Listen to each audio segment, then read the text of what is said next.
Hello.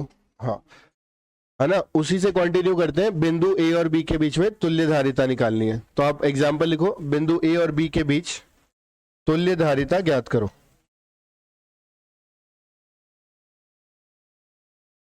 बिंदु ए और B के बीच तुल्य धारिता ज्ञात करो।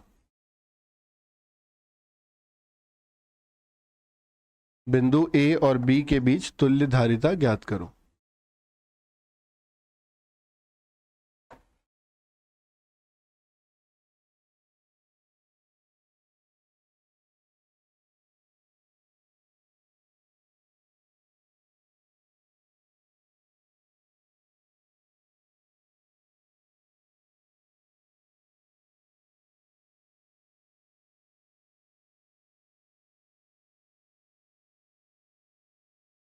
नहीं, ये बेटा अलग है थोड़ा सा।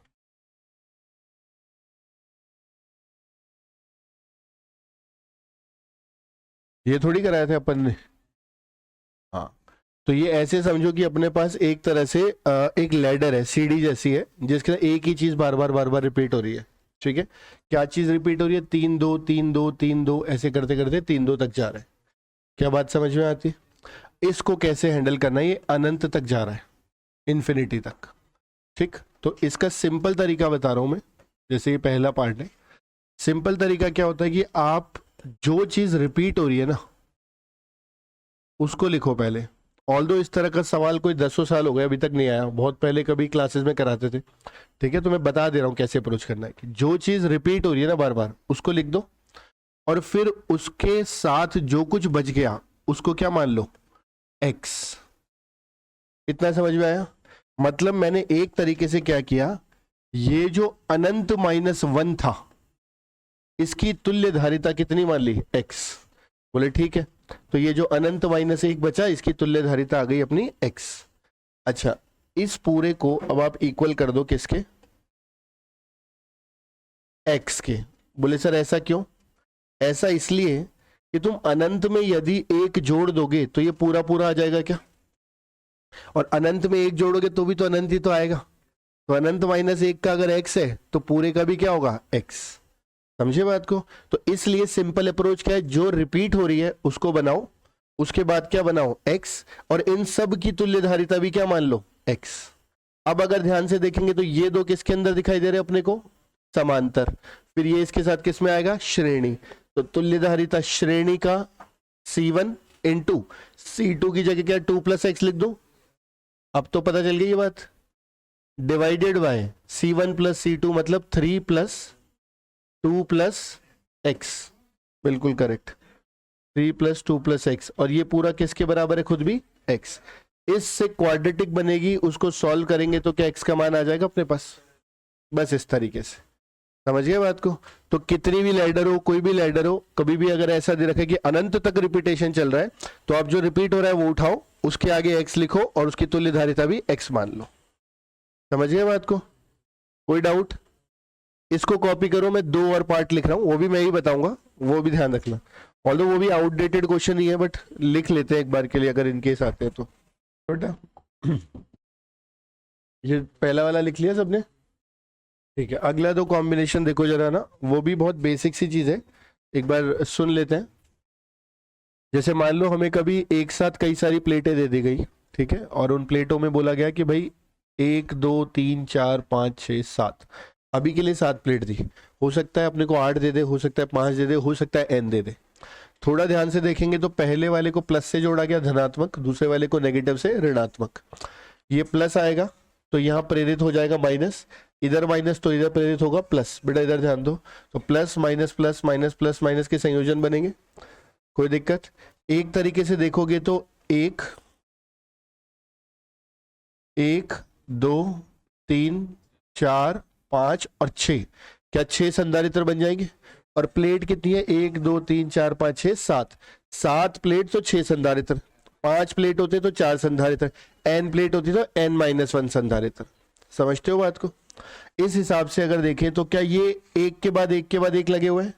तो अगर मैं बनाना चाहूं तो 1 2 3 4 5 और 6 संधारित्र क्या श्रेणी में आ गए? ये बिंदु अपन मान लेते अपना ए, ये बिंदु अपन मान लेते अपना बी।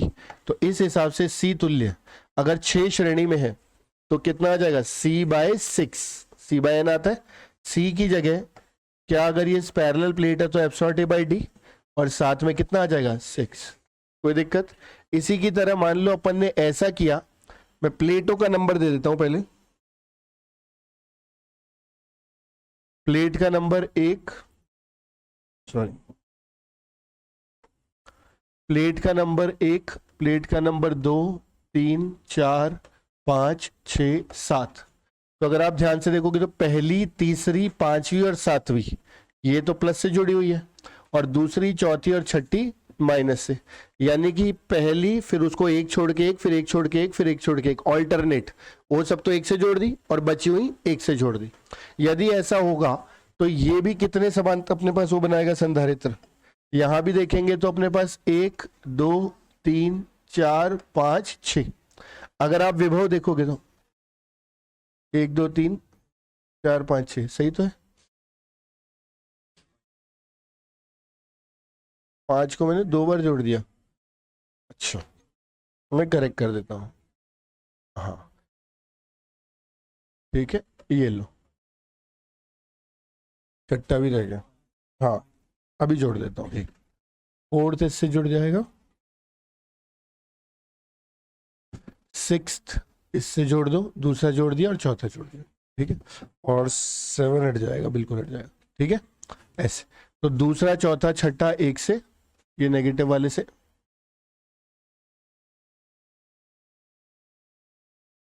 ठीक है ये रहा, और पहला, तीसरा और सातवां एक से। अब अपने पास 6 संधारित्र बन गए।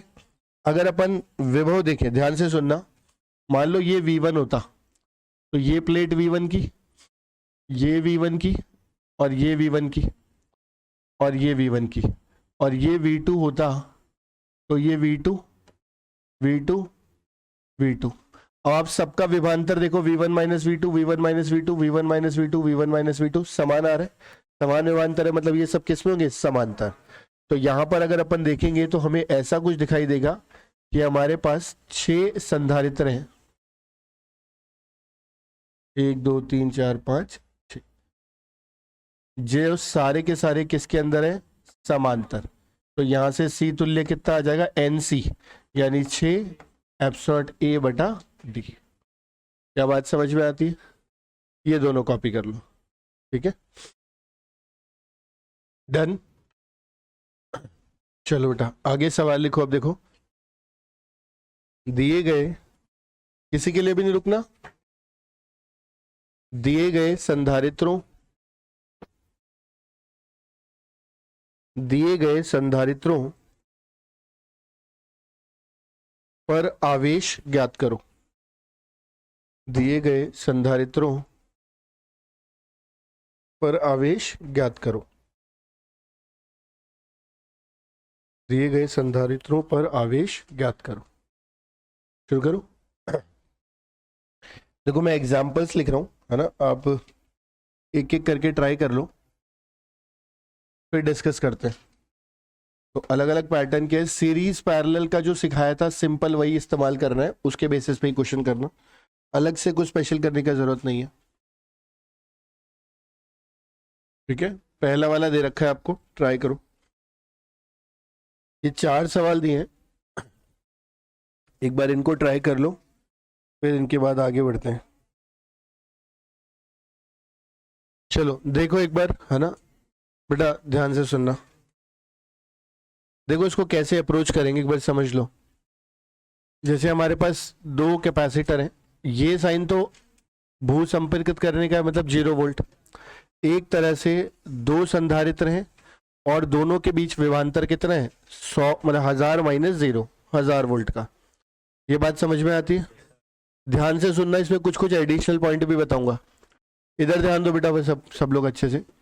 मैं अलग अलग लिख देता हूँ, इसको 1 लिख देता हूँ, इसको 2 मार्क कर देता हूँ, और यहाँ लिखता हूँ कि भाई V1 की अगर बात करता हूँ तो V1 आएगा, V टोटल कितना विभवांतर दे रखा है 1000, डिवाइडेड बाय C1 + C2 कितना है 5 माइक्रोफैरेड, इनटू 1 पे चाहिए तो दूसरे से मल्टीप्लाई करेंगे 3 माइक्रोफैरेड।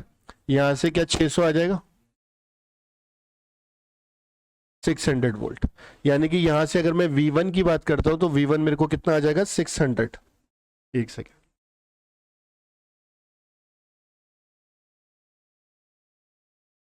ठीक है, V1 हमारे पास 600 आ गया। बिल्कुल इसी तरह से V2 की बात करते हैं। V2 के लिए मैं या तो सॉल्व करूं 1000/5 इंटू क्या कर दूं 2, और यह टोटल 1000 था, ये कितना खा गया 600, तो इसको कितना बचा 400। तो क्या मैं डायरेक्ट लिख दूं 1000 माइनस 400, यानी कितना आ गया, सॉरी 1000 माइनस 600। फॉर्मूले से भी निकालोगे तो यही आएगा। कोई डाउट? अब मुझे कोई कहता है आप तो Q1 बताओ, हमसे तो आवेश पूछा गया था, तो क्या C1 V1 लिख दे। C1 हमारे पास कितना है 2 माइक्रोफैरेड, V1 कितना निकाला है 600। 600 वोल्ट का मतलब मैं फिर बता रहा हूं, या V का मतलब क्या होता है, विभव होता है क्या, विभांतर होता है, यानी कि संधारित्र के दोनों प्लेटों के बीच का विभव में अंतर। ध्यान रखना, ये टोटल आ जाएगा 1200। ऐसे ही Q2 चाहिए तो I can write C2 into V2। C2 कितना है हमारे पास 3 माइक्रोफैरेड गुणा 400। ये भी 1200 आ रहा है और ये भी 1200 आ रहा है, 4 × 1200 6 दूनी 1200। क्यों? क्योंकि दोनों किस में, श्रेणी में। तो मुझे एक ही निकालना था, दूसरा तो डायरेक्ट बोल देता कि भाई श्रेणी में, तो दोनों का जो आवेश है वो क्या रहेगा, समान रहेगा। क्या बात समझ में आती है? कोई डाउट यहां तक? अभी सुनते जाना। ये तो जो मैंने पूछा था वो बता दिया, ठीक। इसके अलावा और क्या पूछा जा सकता है, ध्यान देना प्लीज। ये बिंदु देखो, मुझसे हो सकता है ये बोलता कि इस बिंदु का विभव बताओ, विभव, ठीक है। ये मैं P लिख देता हूं, तो मैं लिख दे रहा हूं P बिंदु का विभव। विभांतर की बात नहीं हो रही है, P बिंदु के विभव की बात हो रही है। कोई मुश्किल काम नहीं है। मैं अगर देखूं तो यहां कितना था 1000 वोल्ट, ये पता है अपने को, और ये पता है कि ये 2 माइक्रोफैरेड कितना खा जा रहा है 600। तो 1000 था, 600 खा गया, कितना बच गया 400। यानी इस बिंदु पर क्या 400 वोल्ट आना चाहिए था क्या? तो Vp बराबर कितना हो गया 400। कोई डाउट हो तो बताओ। और तुम वैसे भी सोचो, इधर भी देखोगे तो इधर अगर 400 आ गया और इधर 0 है, तो इसका विभांतर क्या आएगा 400 माइनस 0, जो कि सही है। इतना ही आ भी रहा था इसका, समझे बात को। तो विभव निकालने का तरीका क्या है, एक बिंदु का विभव देख लो, फिर कौन सा संधारित्र कितना खा गया उसको निकालो, यानी V1, और उसको माइनस कर दो, तो क्या बचा हुआ आ जाएगा विभव अपने पास। कोई डाउट इस पॉइंट में? एक और क्वेश्चन में मॉड्यूल में ऐसा का ऐसा दिया हुआ है, उसमें C1 V1 C2 V2 के टर्म में, वो घर जाके आपको करना है। इसमें कोई दिक्कत हो तो बताओ, आगे बढ़ू। अभी ध्यान से सुनते रहना अच्छे से। ये एक पैटर्न का क्वेश्चन हो गया जिसमें 2 संधारित्र दिए होते हैं, दोनों तरफ विभव दिया होता है, या तो परिमाण दे देगा विभव का, या जनरल में V1 V2 बोल देगा। दोनों ही केस में V1 V2 निकाल के Q से C से गुणा कर देंगे तो Q1 Q2 आ जाएगा। किसी बिंदु का विभव चाहिए तो पहले एक वाले का विभांतर निकाला, फिर 1000 में से जो यहां दे रखा उसमें से माइनस कर दिया। आगे बढ़े अपन। अगले सवाल में मेरे को अब देखो ये दिया हुआ है। अब इन्होंने क्या किया, मेरे को 3 संधारित्र दे दिए। 3 संधारित्र में से बोला कि भाई ये 2 तो किसके अंदर है, समांतर, और ये किसके अंदर है, उसके साथ श्रेणी। तो मैंने कहा ठीक है भाई, अगर ऐसा है तो मैं क्या पहले इन दोनों को मान लूं, एक इन दोनों को मैं कह सकता हूं कि भाई ये समांतर में है, तो 3 और 6 मुझे कितना मिलेगा 9 माइक्रोफैरेड। अब क्या ये ऊपर वाला सवाल बन गया।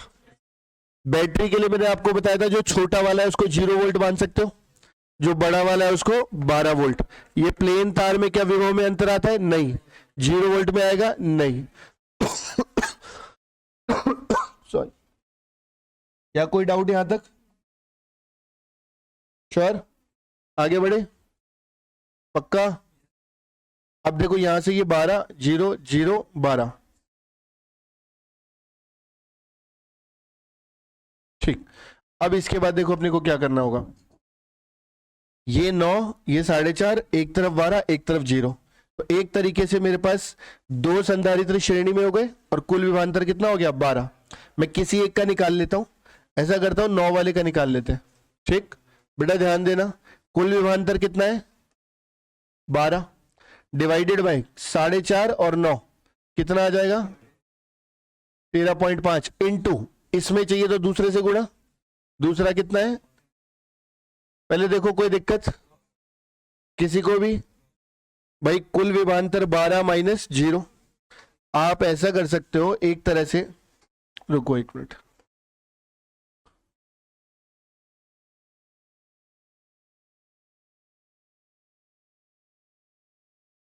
देखो जरा ध्यान से, मैं इसी सर्किट को अगर दोबारा से ड्रॉ करके दिखाऊं तो 4.5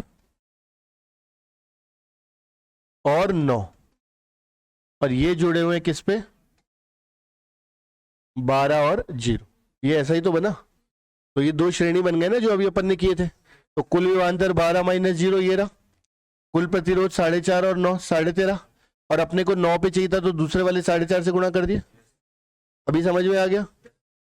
ये हटा दो ये वाला पार्ट। ठीक, अब देखो ये कितना बना अपने पास? 4 वोल्ट। आराम से समझना, 4 वोल्ट आ गया। मतलब ये कितना कंज्यूम कर रहा है? 4। तो ये बचाओ 12 था, 4 एक आ गया, ये कितना करेगा? 8।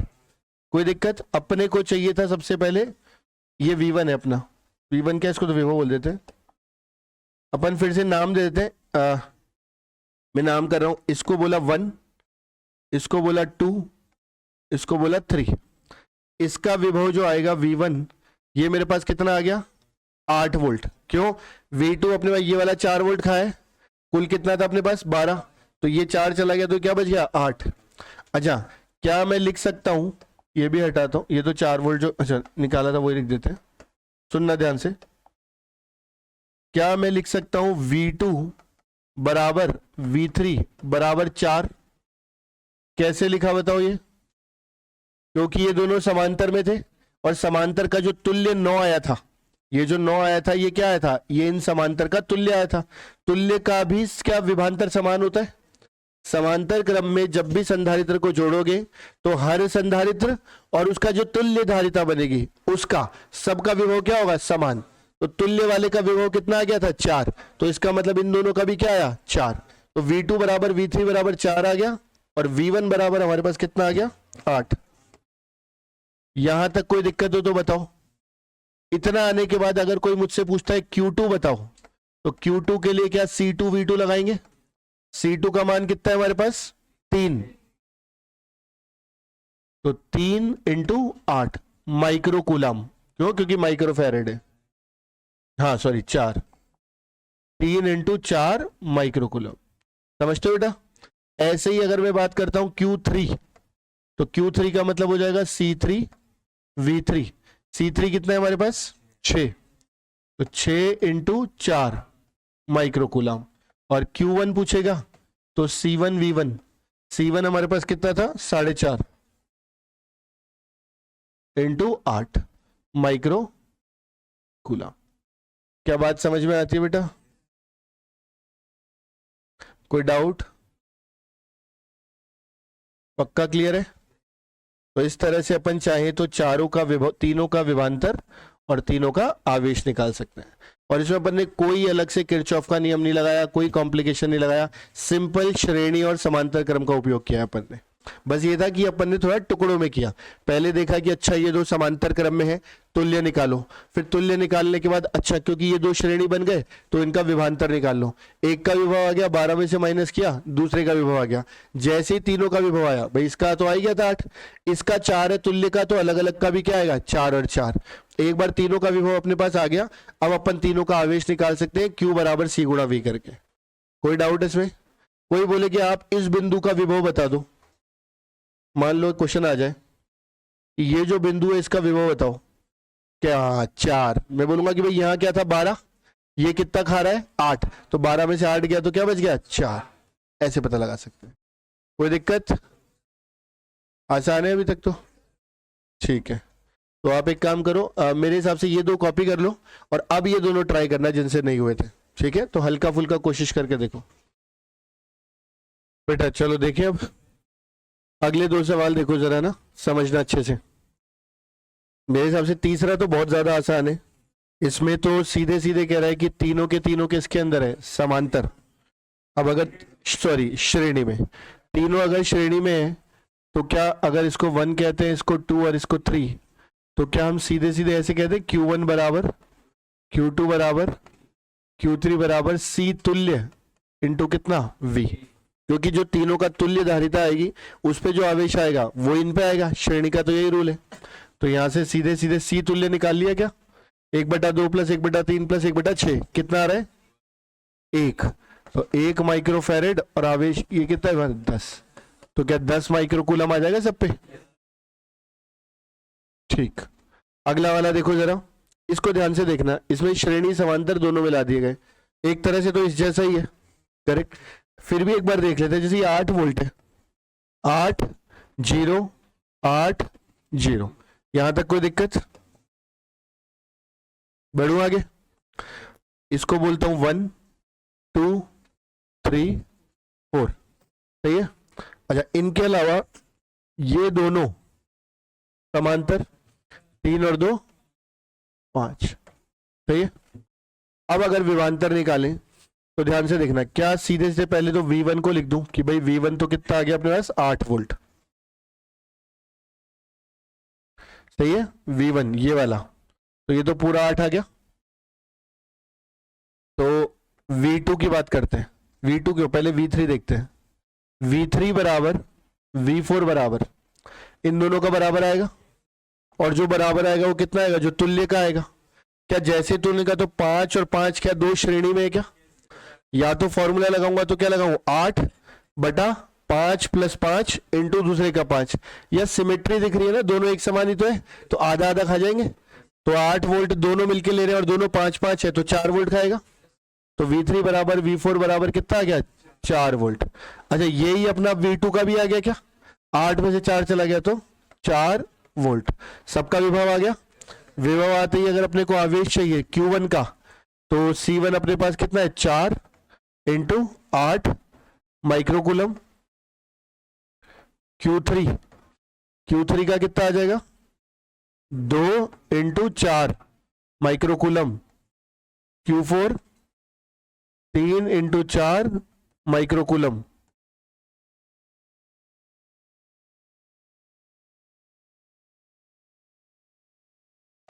लास्ट में बच गया Q2 आ जाएगा 5 इंटू 4 माइक्रोकूलम। क्या सबके आ जाएंगे क्या बेटा, ठीक, कोई डाउट। ठीक है, तो ये तो हो गए जो सीधे श्रेणी समांतर से किए जा सकते हैं। एक बार इन दोनों का सोल्यूशन और कॉपी कर लो, फिर मैं अगला क्वेश्चन लेता हूं जो थोड़ा सा डिफरेंट तरीके से करना पड़ेगा अपने को। चलिए एक आध सवाल और करते हैं। ये बिल्कुल प्रतिरोध में भी ऐसे कैसे ही चलेगा श्रेणी और समांतर, लिखो जरा। अच्छा, वही उसी की क्वांटिटी में करो, वही सब पे विभवांतर बताना है, ठीक है। करो ट्राई, 5वां नंबर। ये 2 क्वेश्चन और है भाई, तो बस एक बार कॉपी कर लो और समझ लो, और पहला वाला ट्राई कर लो अच्छे से। देखो एक बार समझते हैं किस तरह से अप्रोच करना है इन क्वेश्चंस को। देखो ये तो इजी है, आप किसी एक बैटरी को एक साइड को 0 मान सकते हो, बताया था। इसको 0 माना है कि इसको माना है, इसको माना है, पक्का, कोई दिक्कत नहीं, इधर मानोगे तो भी आंसर वही आएगा। ये 0 है तो इधर कितना आना चाहिए, क्योंकि इसका काम है 5 वोल्ट विभव बढ़ाना अगर आप छोटे से बड़े पे जा रहे हो। अब आप वापस छोटे से बड़े पे जा रहे हो तो कितना और बढ़ेगा 15, 5 और 15 जोड़ोगे तो प्लेन तार आ गई तो 20। अरे आएगा, प्लेन तार पे समान विभव रहता है ना। कोई डाउट हो तो बताओ अभी तक। ये स्टोरी समझ में आई तो बस क्वेश्चन खत्म हो गया ना। फिर क्वेश्चन ऐसे खत्म हो गया कि इसका विभवांतर कितना दिखाई दे रहा है 20 और 0, तो 20 माइनस 0। तो यदि मुझे इसका आवेश पूछा गया तो मैं सीधे सीधे Q1 बराबर 2 इंटू 20 माइनस 0 यानी कि 20 माइक्रो कूलाम, सही है। इस वाले को देखो जरा, 20 माइनस 5 यानी इस पे कितना आ गया 15, तो इसका Q निकालना है तो 4 मल्टीप्लाइड बाय 15 माइक्रो कूलाम। अच्छा, ये चेक कर रहा हूं कौन सी प्लेट प्लस है और कौन सी माइनस, तो हमेशा अधिक विभव वाली प्लेट क्या होगी प्लस, कम विभव वाली क्या होगी माइनस। तो देखो जरा, यहाँ ये वाला ज्यादा है तो ये वाली प्लेट क्या होगी प्लस, ये वाली प्लेट अपने पास क्या हो जाएगी, प्लस माइनस। ऐसे इधर अगर देखेंगे तो ऊपर वाला ज्यादा है तो प्लस माइनस। क्या बात समझ में आती है? कोई भी डाउट अभी तक? अब अगला क्वेश्चन देखो, उसका लॉजिक समझना अच्छे से। ऑल्दो इसमें विद्युत धारा का कॉन्सेप्ट यूज होता है, फिर भी अपने को आइडिया होना चाहिए। इधर ध्यान देना अच्छे से। हमारे पास ये कहानी थी, हम फिर से किसी एक को जीरो मान सकते हैं। किसको माने? बीच वाले को। ठीक है, कोई दिक्कत नहीं है, उससे भी कोई प्रॉब्लम नहीं है ना। यहां से मानते और आसान होता, पर यहां पे भी कोई दिक्कत नहीं है। ये जीरो है तो ये इधर कितना आएगा? अरे कोई नहीं, थोड़ा मुश्किल कर लो। ये 0 से 20, ये 0 है तो इधर कितना आएगा? -10। बस इतना सही फर्क है। -10 देखने में उतना अच्छा नहीं लगता। यहाँ 0 लेते तो 0 फिर 10 और फिर 30 आ जाता ऐसे। तो ये समझ में आ गया भाई यहाँ से अपने को कि ये 0 था, बड़े से छोटे पे गए तो 10 का घटना चाहिए। 10 घटना चाहिए तो कितना रह जाएगा? -10। इधर से 20 बढ़ना चाहिए क्योंकि छोटे से बड़े पे जा रहे हैं। समझे? कोई डाउट तो नहीं? तो यहाँ हम ऐसे गए इसलिए 20 बढ़ा, यहाँ बड़े से छोटे पे गए इसलिए 10 घटा तो -10 आ गया। प्लेन तार पे तो कोई लेना देना ही नहीं है, समान रहता है। यहाँ भी प्लेन तार पे कितना रहेगा? -10। अब इधर कैसे पहुंचे? कोई तरीका ही नहीं। इधर जाओगे तो ये आ गया बीच में, ये बदल देगा विभव को। इधर से जाओगे तो ये बीच में आ गया, ये विभव को बदलेगा। इधर से जाओगे तो ये आ गया, ये विभव को बदलेगा। तो अब अपन ये नहीं बता सकते कि इस बिंदु का विभव कितना है, और जब तक वो पता नहीं चलेगा विभांतर नहीं निकाल सकते। तो ऐसे केस में जो नहीं पता वो क्या है? वो अज्ञात है। मतलब उसको पता नहीं है ना अपने को, तो उसको क्या मान लेंगे? x मान लेंगे। ठीक, अब आप क्या करो, ये अज्ञात निकालने का अप्रोच मैं बता रहा हूं कि इसको अपन कहते हैं जंक्शन। जंक्शन बोले तो संधि, यही तो बोलते हैं। हाँ, तो जंक्शन पे आप क्या करोगे? कुल आवेश का योग क्या कर दोगे? 0। समझते हो? जैसे विद्युत धारा में आपने लास्ट ईयर 12th में पढ़ा होगा, एक चैप्टर था विद्युत धारा के नाम से, उसमें किरचॉफ का नियम होता है, संधि नियम। वो कहता है भाई जितनी धारा आएगी उतनी धारा जाएगी, रुक नहीं सकती। समझिए बात को? बिल्कुल ऐसे ही क्या कहते हैं कि भाई जब धारा आके जा रही है तो नेट धारा का योग क्या होता था? 0। उसी प्रकार से नेट आवेश का योग भी क्या होता है? 0। समझते हो बात को? कोई दिक्कत इसके अंदर? तो अपन अब ये नेट क्यों लिखेंगे किस पर? ये अपन लिखेंगे जिन या उन प्लेट्स पे, मैं ऐसे लिख देता हूं, जो संधि से जुड़ी है। बेटा ध्यान से सुनना, संधि से क्या ये वाली प्लेट जुड़ी है, एक ये प्लेट जुड़ी है और एक ये प्लेट जुड़ी है। ये 3 प्लेटें संधि से जुड़ी हुई है, इन तीनों का। इसमें भी अपन क्या मानेंगे? x को मैक्स मानेंगे, बिल्कुल अधिकतम। कोई दिक्कत हो तो बताओ। ये इसलिए माना जा रहा था कि अपने को प्लस माइनस का झंझट नहीं है, क्योंकि अपने को पता नहीं ना कौन सी प्लेट प्लस है कौन सी प्लेट माइनस है। तो आप तो इसको अधिकतम मान लो, प्लस माइनस का झंझट खत्म हो जाएगा। तो संधि से जो प्लेटें जुड़ी हुई हैं उन तीनों प्लेट यानी 3 संधारित्र का आवेश क्या मानते हुए? x को अधिकतम मानते हुए। अब ध्यान दो अच्छे से बेटा, आंख खोल के ध्यान दो। तो 1 माइक्रोफैरेड इस प्लेट में चाहिए तो Q बराबर C भी होता है। C की जगह क्या लिखूंगा? 1। और 1 वाले का विभांतर क्या x - 20 लिखना चाहिए, क्योंकि x को मैंने ज्यादा माना हुआ है। समझते हो बात को? 2 वाले के लिए क्या आएगा? प्लस 2 इंटू x -10 प्लस तीसरे वाले के लिए 3 इंटू x -0।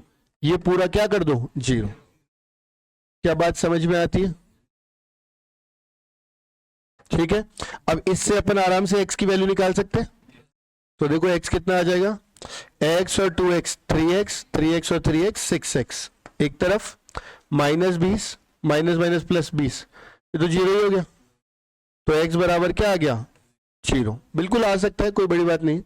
x 0 आने का मतलब हो गया कि इस पे कोई विभांतर ही नहीं है, तो इसका आवेश कितना हो जाएगा? 0। 0 आने का मतलब 20 - 0 इंटू 1 और 0 - -10 इंटू 2। कोई भी डाउट इसके अंदर? ऐसे तीनों के आवेश आ जाएंगे। पक्का क्लियर है बेटा? कोई डाउट बेटा? श्योर?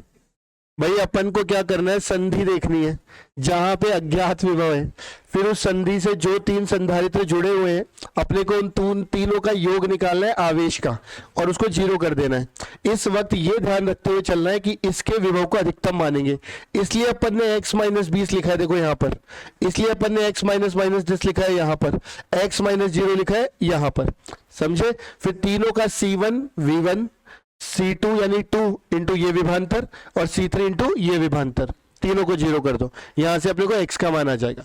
लेकिन ये केवल तब काम में लेना है जब अपने पास श्रेणी और समांतर काम ना करे, मतलब अपने श्रेणी समांतर लगाने की कोशिश की और हुआ नहीं, जैसे इसमें कोई श्रेणी और समांतर में है ही नहीं तो उसमें लगाएंगे कैसे दिमाग? विभव लिखना शुरू किया तो भी यहां पर जाके अटक जाएंगे, तो उस केस में इसको अप्रोच लगानी है, अदरवाइज जरूरत नहीं पड़ेगी इसकी। क्लियर?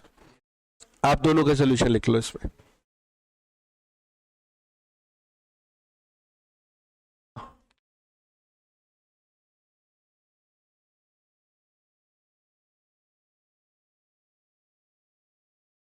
इसको लिख लो, फिर ये चैप्टर अपना कंप्लीट, हाँ है ना, इसमें 2-3 क्वेश्चन और ऐड करो, उसमें लिखना दिए गए, क्या लिखा था? संधारित्र, दिए गए संधारित्र की धारिता ज्ञात करो, दिए गए संधारित्र की धारिता ज्ञात करो, ठीक है? दिए गए संधारित्र की धारिता ज्ञात करो।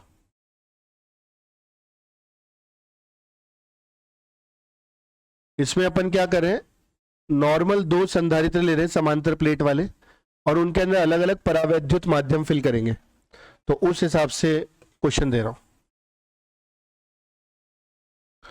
एक सेकेंड रुक जाओ, बस बना दो।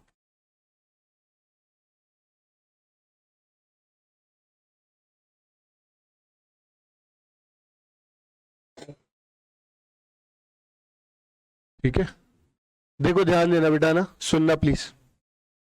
इसमें सबसे पहले अगर बात करते हैं तो हमने इसके कितने पार्ट बनाए? 2 पार्ट ऐसे बना दिए, इसमें 2 पार्ट ऐसे डिवाइड कर दिए, इसमें अपन ने क्या किया 2 पार्ट ऐसे डिवाइड कर दिए, और उसके अलावा हाँ एक सेकेंड ऐसे डिवाइड कर दिया, ये और ये इस तरह से, ठीक है? इसमें किया क्या है बता रहा हूं, जैसे इसमें एक माध्यम फिल किया, एक माध्यम ये है लेट से के का, ऐसे इसके अंदर भी वही माध्यम किसका? के का, इसमें भी वही माध्यम किसका? के का। इसके अलावा यहां पे दूसरा माध्यम रखा 2k का, इसमें भी दूसरा माध्यम रखा 2k का, इसके अंदर भी दूसरा माध्यम रखा 2k का, साथ के साथ इसके अंदर एक और माध्यम भर दिया इस तरह से 3k का, ठीक है? या 4k ले लेते हैं, 4k का। कोई डाउट इसके अंदर? तो इस तरीके से अपन ने अरेंजमेंट बना लिया। अब अपने को धारिता चाहिए थी तीनों ही केसेस के अंदर, तो अगर अपन थोड़ा ध्यान से देखें, अगर इनकी बात करेंगे, जो हमें दे रखी है दूरी, इसको क्या d/2 बोल सकता हूं, इस वाले को भी क्या बोल सकता हूं, और क्षेत्रफल पूरा ही। यहां पर यदि देखूंगा तो जो दूरी है दोनों की कितनी है? d, लेकिन क्षेत्रफल क्या? a/2 और a/2। इसके अंदर यदि देखेंगे तो इसकी दूरी तो कितनी है? d, यहां लिखते हैं अपन, तो इसकी दूरी कितनी आएगी? इसकी दूरी, क्षेत्रफल भी और a/2। समझते हो इतनी बात? यहां से अगर अपन देखें तो अपने को इन तीनों केसेस के अंदर बताना है कि धारिता कितनी होगी।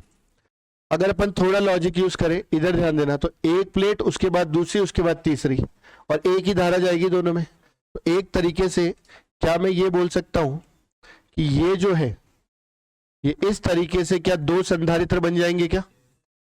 इस संधारित्र की अगर बात करूं, परावैद्युत से भरा हुआ है, तो क्या सबसे पहले के एप्सिलॉन नॉट, एरिया क्या इसका पूरा पूरा है, डिवाइडेड बाय डी की जगह क्या d/2 आएगा, दूसरे वाले का 2k epsilon not A by D by two. क्या ये हमारा C1 और ये हमारा C2 बन गया, और श्रेणी के अंदर C1 C2 बटा C1 प्लस C2, क्या C तुल्य आ जाएगा। तो यहां से C तुल्य यदि निकालना होता तो क्या मैं सीधे सीधे C1 C2 बटा C1 प्लस C2 कर दूं। C1 लिखने का तरीका क्या बताया, क्योंकि पूरा परावैद्युत से भरा हुआ है इसलिए पहले K से गुणा करेंगे।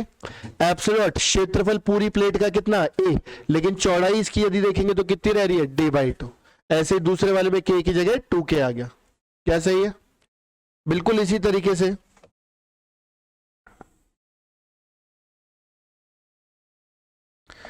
इस पे आ जाते हैं। तो क्या इसको यदि देखेंगे तो यहां से ये दो ऐसे डिवाइड कर दे भाई, ये वाला बिंदु और ये वाला बिंदु, ये बिंदु समान विभांतर पे, ये और ये भी समान विभांतर पे, तो ये दोनों किस में होंगे, समांतर। इसको तोड़ के देखोगे ना तो देखो ऐसे दिखाई देगा कुछ।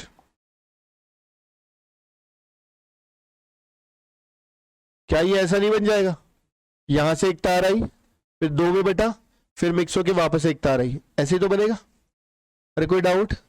C1 की अगर बात करते हैं इस वाले की, तो K की जगह 2K एप्सिलॉन नॉट, क्या क्षेत्रफल A बाई 2 है और पूरी की पूरी D, यहां पर K epsilon not by D आ गया C1 C2। अब की बार समांतर में क्या डायरेक्ट जोड़ देंगे, तो दोनों के 2 और 1 3, तो बन जाएगा 3K epsilon not A by. कोई डाउट हो तो बताओ। पक्का। अब तीसरा बच गया। अब तीसरा कैसा बनना चाहिए बताओ, इसको अगर बनाए तो कैसा अरेंजमेंट बनना चाहिए। इसके अंदर सबसे पहले ये ऐसे टूटेगा फिर ये ऐसे टूटेगा। भाई पहले इन दोनों को अलग अलग किया, हाँ ये अपना अलग हो गया डी मोटाई वाला, ठीक, ये वाला। इसके बाद ये जो दो आए, क्या ये दो समांतर श्रेणी में बन जाएंगे, दो मतलब वो क्या बोलते कैपेसिटर, ये वाला डॉट वाला, ये वाला क्रॉस वाला, सही है। इसको अपन अभी के लिए बोल देते हैं C1 C2 C3। वैल्यू लिखते हैं, देखो C1 की वैल्यू, C1 ये वाला था K एप्सिलॉन नॉट, क्षेत्रफल के आधा दिखाई दे रहा है लेकिन मोटाई पूरी पूरी, C2 2K epsilon not A by 2 D by 2, सही है। इसी तरह से C3 यहां लिख देता हूं, ये वाला 4K एप्सिलॉन नॉट बाय, सही है। अब इनको और अगर बनाना चाहें तो यहां से C2 C3 किसके अंदर दिखाई दे रहे हैं अपने को, श्रेणी के अंदर। कोई डाउट इसके अंदर। और C1 उसके साथ क्या आएगा, समांतर। तो पहले C2 और C3 श्रेणी, फिर C1 के साथ समांतर। तो अगर अपन लिखना चाहें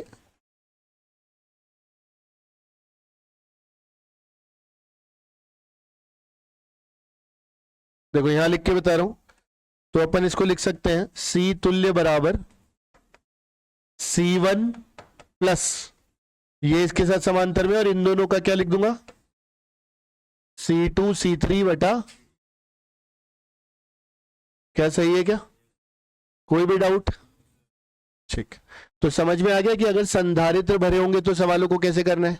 तो ये वो क्वेश्चन, संधारित्र नहीं परावैद्युत, तो जब भी संधारित्र में परावैद्युत भर दे, ठीक, पूरा एक ही परावैद्युत भर दिया तो K गुणा हो जाएगा, पर उसकी जगह किसी टुकड़ों में अलग अलग अरेंजमेंट में भरिया, तो इस तरीके से अपने को उसको डिवाइड करना पड़ेगा, संधारित्रों में तोड़ना पड़ेगा, फिर तुल्य धारिता निकालनी पड़ेगी।